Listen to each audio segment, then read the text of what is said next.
కొంతమంది క్రైస్తవ సంఘాలు అసలు ఈ ప్రవీణ్ పగడాల గురించి ఏం మాట్లాడతారని కూడా తెలుసుకుందాం. సార్ నమస్కారం అండి. నమస్కారం అమ్మా, ప్రైజ్ లార్డ్. సో ఏంటి ప్రవీణ్ పగడాల గురించి ఏమంటారు సార్ మీరు?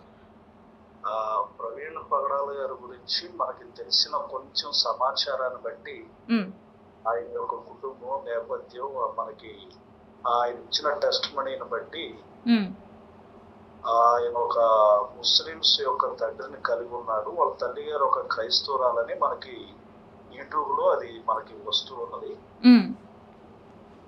అయినా నేను చిన్నతనంలోనే తండ్రిని కోల్పోయానని ఆయన సాక్ష్యంలో చెప్పారు.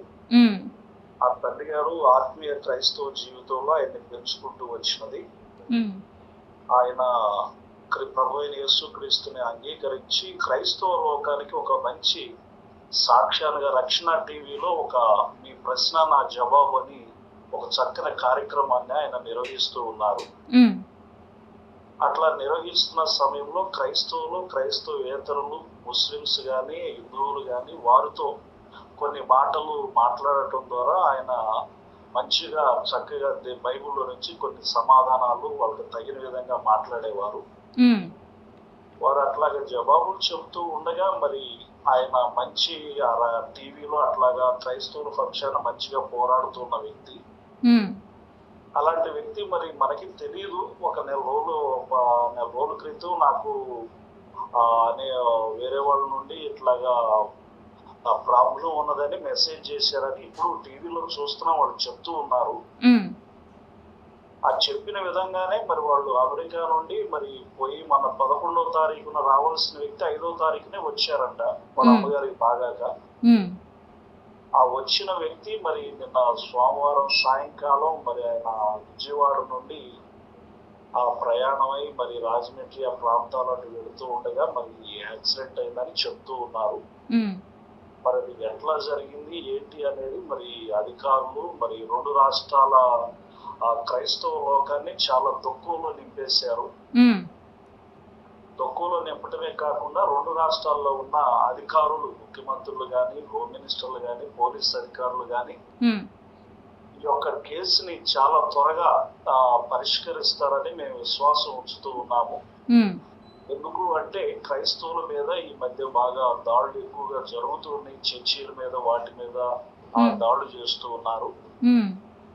ఇది క్రైస్తవులకి చాలా భయానకమైన సంఘటనగా కనబడుతూ ఉంది కనుక ఇప్పటికే గత రాత్రికి రాజమండ్రి ఆ యొక్క హాస్పిటల్ గారికి కానీ ఉన్న సెక్షన్ దాదాపుగా చుట్టుపక్కల పాస్టర్లు 2 రాష్ట్రాల నుండి 1000 మంది పాస్టర్లు అక్కడికి హాజరైనట్లుగా మాకు టీవీలో కానీ వాట్సాప్ లో కానీ మెసేజ్లు చూస్తూ ఉన్నాం.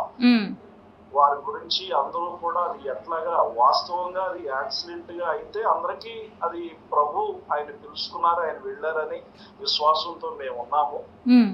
అట్లా కాకుండా ఇది వేరే విధంగా జరిగినట్లయితే దీనికి వెంటనే ఆ దేవుడు వారు ఒప్పుకుంటే దేవుడు కూడా వారిని క్షమిస్తారు.